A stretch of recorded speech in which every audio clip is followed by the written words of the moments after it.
So in this one, I thought we could talk about dissociative amnesia and other signs of early childhood trauma. So for the longest time, when I would talk with other people, I would feel absolutely crazy.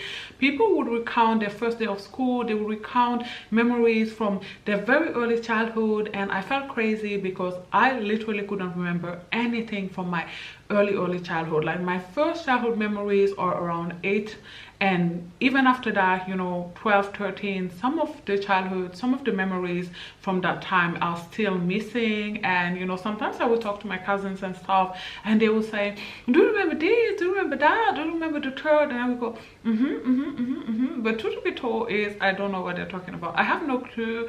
Now that's not always true. Sometimes when they tell me the story in detail, I have some briefs of it coming back to me, like bits and pieces, parts, not the entire memory, not the entire thing. And sometimes I have nothing. Like they talk about it, I can feel from looking at them, from hearing them out, that it's true, that what they're saying is real, that happened, but I have no recollection whatsoever of it happening. And for the longest time, it made me feel crazy, like literally crazy, until my therapist told me about dissociative amnesia, which is when your brain literally has to delete some of your memories in childhood, some of the things that happened, so that you can survive, basically, literally. Because if you kept it all, then you would probably be crazy or dead by now. Like your brain just didn't know any other way to deal with what was happening than to delete it. It's not actually deleted, but it kind of is. Okay, you could probably get it back if you went to hypno sessions and stuff. Like you could probably get the memories back, but yeah, at the time, like your brain didn't find any other way to survive than to just hit pause on, you know, the memory collection thingy, right? Like your brain was like, hey, this is just too much, like we can't do this anymore. We just have to ignore that all of this is happening because we can't process it. So because we can't process it, we just have to pretend as if it just never ever happened. And basically that is what causes dissociative amnesia.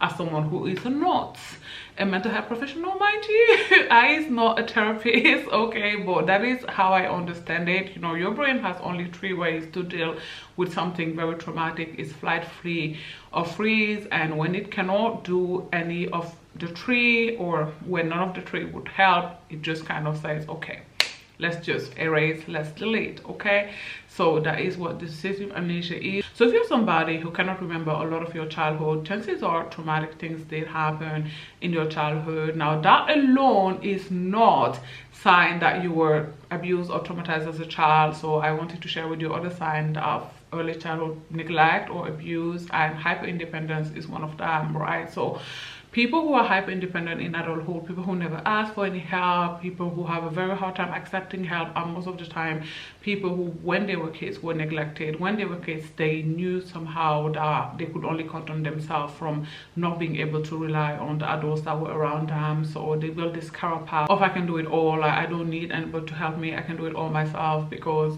again, that is kind of learned helplessness. I know it doesn't make sense, but hyper independence is actually learned helplessness. Is when you learn as a young child that you cannot count on anybody, that nobody's going to come to help you, nobody's going to come to save you, and you learn that you're the only person that you can rely on. And you learn that so hard, like it is so ingrained in your subconscious that as an adult you can't unlearn it. Like even when people offer to help you, you're like, no, it's fine, I'm good. Like, and you would never think of asking for help. Like even if you're drowning, like no matter how hard things get, there are people out there who would never take their phone and call somebody and say, hey, can you help me with this, can you look after my kids, can you lend me this money? Because they just learned that no one will help them ever, that no one will ever do anything for them. And it's very important to unlearn it, to be honest. And I've had the hardest time doing that, but I thank God that I got there eventually. You really have to learn to ask for help sometimes and accept help. Sometimes it's okay. Like we are all humans.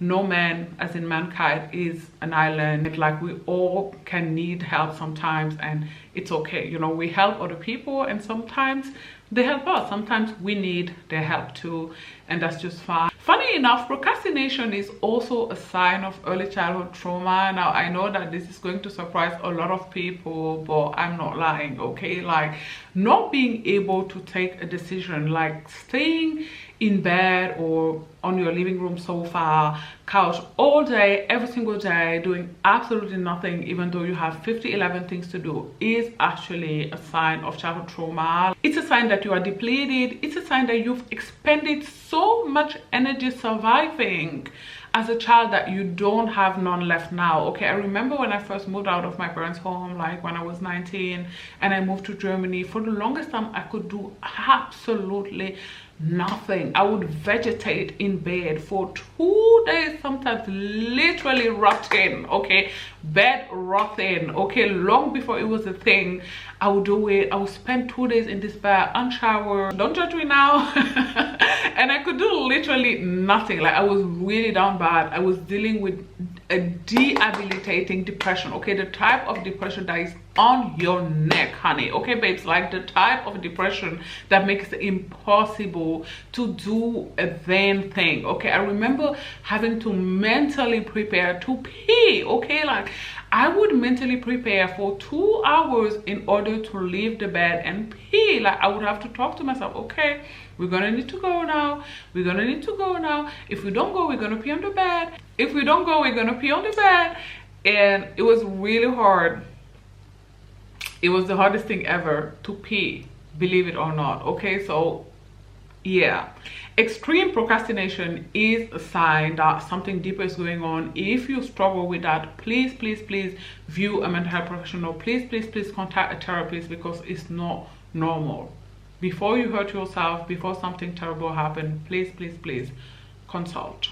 Perfectionism, again, something that people don't link to abuse, but perfectionism is actually a response to abuse, especially to verbal abuse. Like, if you were criticized a lot as a child, like if you had a mom or a dad that would criticize everything you do, nothing you did was good enough for them, they would always criticize you. That can lead you to being a perfectionist. Okay, as you grow up, you're going to feel like nothing you do is good enough, because as a child, nothing you did was good enough for your parents. So you are always going to be very critical of everything that you do. Nothing that you do is going to be good enough. You know how they say your parents' voice become your inner voice. Unfortunately, that is very true. So if you had parents that, you know, would constantly make you feel like something is inherently wrong with you, no matter how hard you try, no matter how good your grades were at school, they would say, oh, you can do better, if you sat a certain way. Like, I had ADHD as a child, so I would move and vegetate a lot, and you know, someone would constantly be on my back telling me that I'm sitting wrong,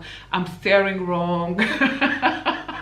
Right? And that really led to perfectionism for me. Like, I never feel like these videos are good enough. And granted, some of them are not that good when I rewatch them, but some of them are actually very good. And still, I'm so hard on myself. Like, you guys have no idea the amount of videos that I film and never post because I just feel like they're not good enough, which they're probably just fine, you know. But anyways, that's another topic for another day. There are a lot of other signs of early childhood trauma, but in this one, we're gonna stop here. If you found this video helpful, and I hope that you did, do not forget to give it a thumbs up. In the comment section down below, let me know, how did your early childhood abuse or neglect manifest? Do not forget to subscribe to my channel as well, and I will talk to you guys on Thursday, 7 p.m. I believe, Eastern Standard Time. Bye girls, thanks for watching. Mwah.